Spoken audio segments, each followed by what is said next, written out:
¿Qué es la psicoterapia? No ha pasado mucho tiempo desde que el aire fresco, la aplicación de agua fría y la psicoterapia eran recomendados conjuntamente por médicos bien intencionados en todos aquellos casos que estaban enredados de manera misteriosa con fenómenos psíquicos. Bien mirada, la psicoterapia consistía por entonces en dar ánimos de una manera enérgica o paternalista benevolente, siguiendo por ejemplo a Dubois en el modo de convencer al paciente de que el síntoma solo era psíquico y por tanto una imaginación enfermiza. No vamos a negar que dar ánimos puede tener en ocasiones buenos resultados, pero es tan característico de la psicoterapia moderna como la venda de la cirugía moderna, es decir, la influencia autoritaria personal es un factor importante de curación, pero no es en absoluto el único y en único caso representa la esencia de la psicoterapia. Hoy la psicoterapia se ha convertido en una ciencia y en un método científico, mientras que antes la psicoterapia parecía estar al alcance de cualquiera. Con la profundización en el conocimiento de la naturaleza de la neurosis y de las complicaciones psíquicas de las enfermedades corporales, también ha cambiado considerablemente la naturaleza del tratamiento. La teoría de la sugestión, de acuerdo con la cual había que suprimir los síntomas mediante una acción contraria, fue sustituida por el punto de vista psicoanalítico de Freud, que sabía que mediante la supresión del síntoma no se elimina la causa de la enfermedad y que el síntoma es más bien una especie de señal que indica directa o indirectamente la causa de la enfermedad.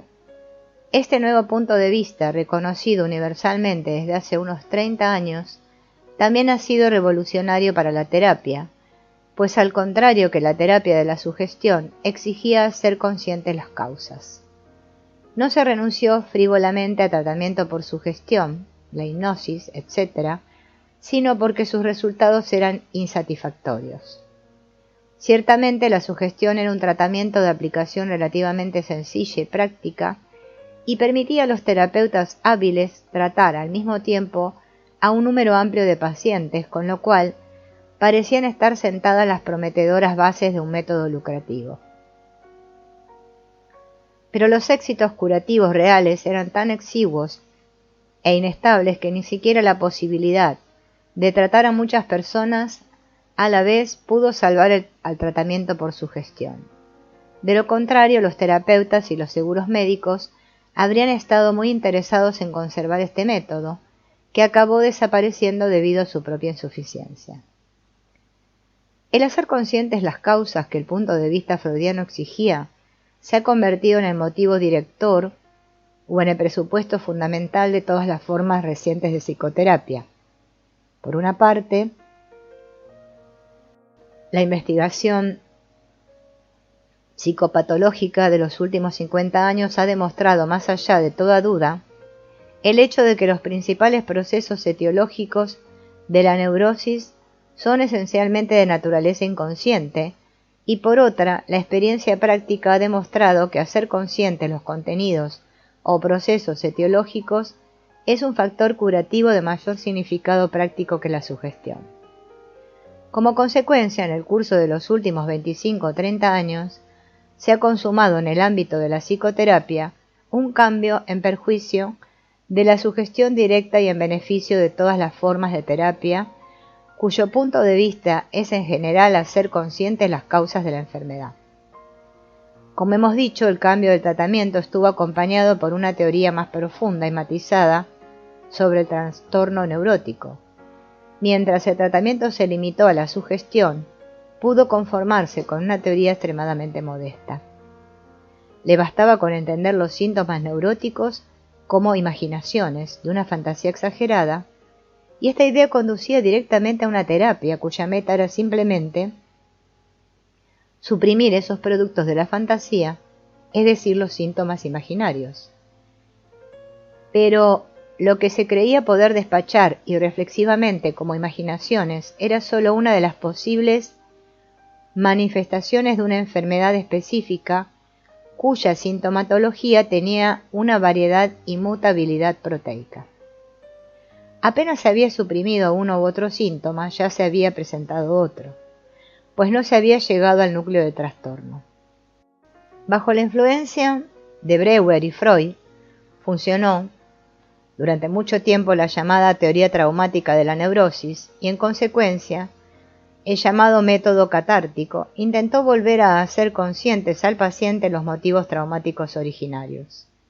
Este método y esta teoría, relativamente sencillos, exigían del médico una actitud frente al paciente completamente diferente de la del método de la sugestión, el cual podía ser ejercido por cualquier persona que fuera lo suficientemente resuelta.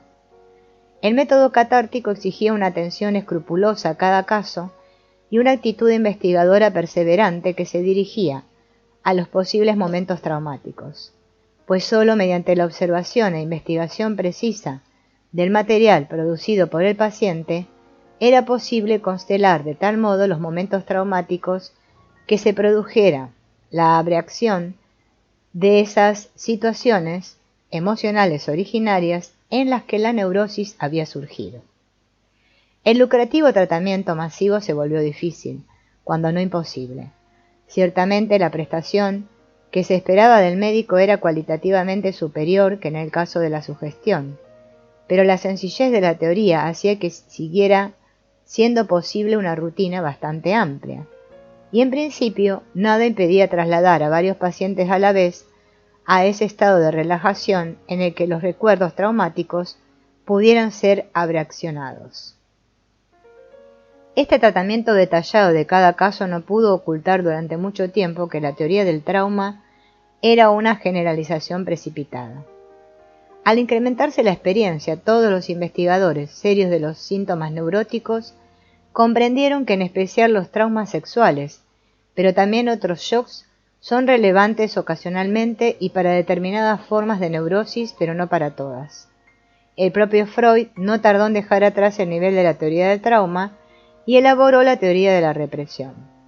Esta teoría es mucho más complicada, por lo que hubo que matizar el tratamiento. Quedó claro que una mera abreacción no podía conducir a la meta, pues la mayor parte de las neurosis no son casos traumáticos. La teoría de la represión explicaba mucho mejor que las neurosis típicas son en sentido propio trastornos del desarrollo. Freud formuló el trastorno como una represión de deseos y tendencias sexuales infantiles a las que de este modo hacemos inconscientes. De ahí que la teoría tuviera que plantearse la tarea de seguir el rastro de esas tendencias en el material del paciente. Pero como por definición son inconscientes, su presencia solo se podía mostrar investigando a fondo la anamnesis y la actividad actual de la fantasía del paciente. Por lo general y principalmente los deseos infantiles aparecían en el sueño, por lo que Freud acometió el estudio en serio de los sueños. Se había dado así el paso decisivo para hacer de la psicoterapia moderna un método de tratamiento individual. Es completamente imposible que el tratamiento psicoanalítico se pueda aplicar al mismo tiempo a varios o incluso a muchos pacientes. El tratamiento psicoanalítico es cualquier cosa menos un mecanismo rutinario. Ya se llame a esta forma de tratamiento con Adler, psicología individual, o con Freud y Steckel, psicoanálisis, o de cualquier otra forma, persiste el hecho de que toda psicoterapia moderna que pretenda atribuirse el rigor de la medicina y la fiabilidad de la ciencia no puede ser una actividad masiva, sino que ha de concentrar todo su copioso interés en el caso individual. El procedimiento es necesariamente prolijo y lento. Se ha intentado de muchas maneras reducir lo más posible el tiempo de tratamiento, pero no se puede decir que estos intentos hayan tenido unos resultados muy alentadores, pues en la mayor parte de los casos las neurosis son unos desarrollos erróneos que se extienden durante muchos años y que no pueden ser corregidos por un proceso breve e intenso.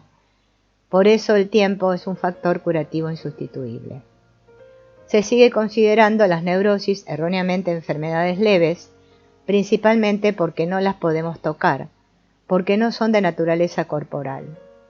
Nadie muere por una neurosis, como si todas las enfermedades corporales implicaran el riesgo de un final fatal. Se olvida por completo que las neurosis, a diferencia de las enfermedades corporales, son a veces extremadamente deleterias en sus consecuencias psíquicas y sociales, y que a menudo son peores que la psicosis, las cuales por lo general aíslan socialmente al enfermo y lo vuelven así inofensivo. Una rodilla anquilosada, un pie amputado o una tuberculosis pulmonar son preferibles desde todos los puntos de vista a las neurosis graves.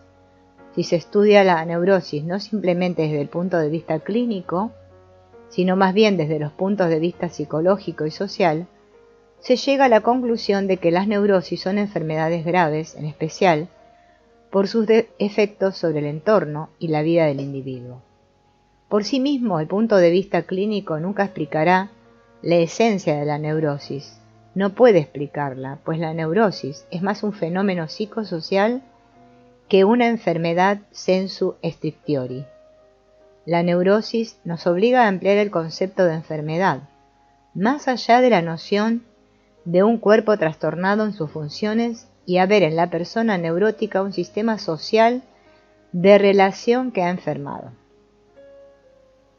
A quien haya realizado esta corrección en sus ideas, no le sorprenderá que una terapia correcta de la neurosis sea un asunto prolijo y complicado desde todos los puntos de vista. Por desgracia, las facultades de medicina se han interesado demasiado poco por el hecho de que las neurosis, y en especial las complicaciones psíquicas de las enfermedades orgánicas, son tan frecuentes que el médico práctico tiene que dedicarles muchísimo tiempo aunque no se dé cuenta. La universidad no le ha preparado a este respecto a menudo al médico, ni siquiera ha tenido la ocasión de orientarse un poco sobre este ámbito tan importante en la práctica.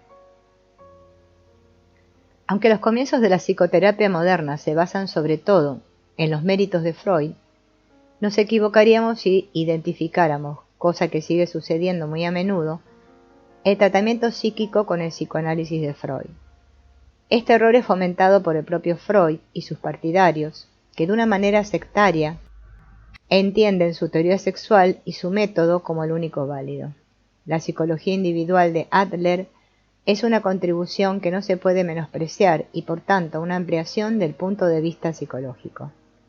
La teoría y el método del psicoanálisis contienen muchas cosas correctas y verdaderas, pero su verdad se limita básicamente al marco de referencia de la sexualidad, y son ciegos para todo lo que no está sometido a estas categorías. Adler ha demostrado que no pocas neurosis se pueden explicar mejor de una manera completamente diferente. Este desarrollo reciente de las ideas aspira, en lo que respecta a la terapia, no solo a hacer conscientes los contenidos y las tendencias que causan enfermedades, sino también a reducirlos a instintos originarios, simples, con lo cual se intenta restaurar la esencia natural y oculta del ser humano. Esta intención terapéutica es no solo elogiable, sino también práctica, lógica y prometedora. Los resultados curativos son, en comparación con las enormes dificultades de tratamiento de la neurosis, muy alentadores, pero no tan ideales como para no desear algo mejor. La reducción a los instintos es en sí misma una cosa problemática, pues el ser humano está desde antiguo en pie de guerra con ellos, es decir, sus instintos luchan continuamente entre sí, y de aquí surge el peligro de que mediante la reducción a los instintos el conflicto neurótico originario sea simplemente sustituido por otro. Freud sustituye la neurosis por la llamada neurosis de transferencia, y esto no es más que un ejemplo. Para escapar a este peligro, el psicoanálisis intenta desvalorizar las llamadas tendencias desiderativas infantiles mediante el conocimiento, mientras que la psicología individual intenta sustituirlas por la colectivización del individuo a partir del impulso gregario. Freud es un representante del racionalismo científico del siglo XIX, mientras que Adler lo es de las tendencias sociopolíticas de comienzos del siglo XX. Frente a estas ideas que se basan claramente en presupuestos contemporáneos, propugno la individualización del método de tratamiento y la irracionalización de las metas, esto último en especial para garantizar la mayor ausencia posible de prejuicios. Pues ante un desarrollo psicológico, el médico debería, por principio, dejar actuar a la naturaleza y evitar cuidadosamente influir sobre el paciente, de acuerdo con sus propios presupuestos filosóficos, sociales y políticos. Aunque todos los ciudadanos suizos sean iguales ante la ley, en tanto individuos son muy desiguales y por eso cada uno solo puede ser feliz a su manera. Con esto no estamos promoviendo el individualismo, sino una condición previa que es imprescindible para toda actuación responsable, a saber, que uno se conozca a sí mismo y su propia manera de ser y que tenga el coraje de defenderla. Solo si una persona existe a su manera es responsable y capaz de actuar. De lo contrario, esa persona será un mero imitador sin personalidad. Menciono estos problemas tan complejos de la psicoterapia moderna, no para exponerlos en detalle, sino simplemente para mostrar al lector con qué problemas se tropieza un tratamiento que se proponga devolver a su curso natural un desarrollo erróneo de tipo neurótico. Para educar a una persona inconsciente de su propia personalidad, de modo que tome conscientemente el camino correcto para ella y al mismo tiempo vea claramente su responsabilidad social, hace falta, como cualquier persona inteligente admitirá sin más, un procedimiento prolijo y lento. El propio Freud complicó considerablemente el método al prestar atención a los sueños, que tan importantes son para el tratamiento, y la individualización ulterior, que se centra más aún en el material individual del paciente, no simplifica el método, sino que lo vuelve más exigente. Pero a medida que la personalidad peculiar del enfermo se va haciendo valer, éste puede empezar a colaborar. Mientras que el psicoanalista cree que tiene que ver a su paciente 1 hora cada día durante varios meses, a mí me bastan en los casos difíciles 3 o 4 sesiones por semana. Por lo general me conformo con 2, y si el paciente está iniciado, las sesiones se reducen a 1 hora. Entre una sesión y otra el paciente tiene que hacer un trabajo consigo mismo que yo controlo. Para ello le proporciono el conocimiento psicológico que lo libere cuanto antes de la autoridad médica. Además, aproximadamente cada 10 semanas interrumpo el tratamiento para que el paciente vuelva a su entorno normal. De esta manera, no se aleja de su mundo, pues el paciente padece de la tendencia a vivir a costa de otro. En este método el tiempo actúa como factor curativo, sin que el paciente tenga que pagar el tiempo del médico. Bien orientadas, la mayor parte de las personas son capaces al poco tiempo de contribuir, modestamente al principio, a la colaboración. De acuerdo con mi experiencia, mediante sesiones demasiado frecuentes, no se acorta el tiempo absoluto de curación. En todo caso, un tratamiento profundo dura bastante tiempo.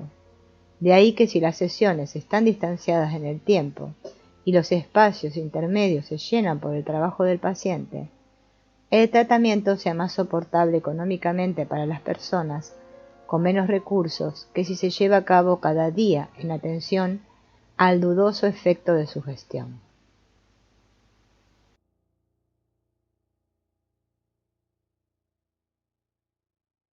En todos los casos claros de neurosis, es imprescindible cierta reeducación y transformación de la personalidad, pues siempre se trata de un desarrollo erróneo del individuo, que por lo general se remonta hasta la infancia.